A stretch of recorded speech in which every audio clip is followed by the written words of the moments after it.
Hey, this is Charlie at Glen Forge. Today I'm going to be showing you how I light up a forge. First, we need to create a base for the fire. Let's add wood shavings, newspaper, and cardboard.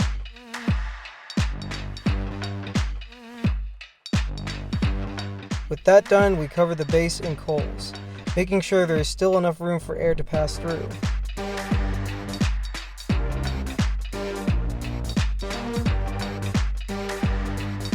Once the paper is lit, turn the wheel to get the air flowing into the forge.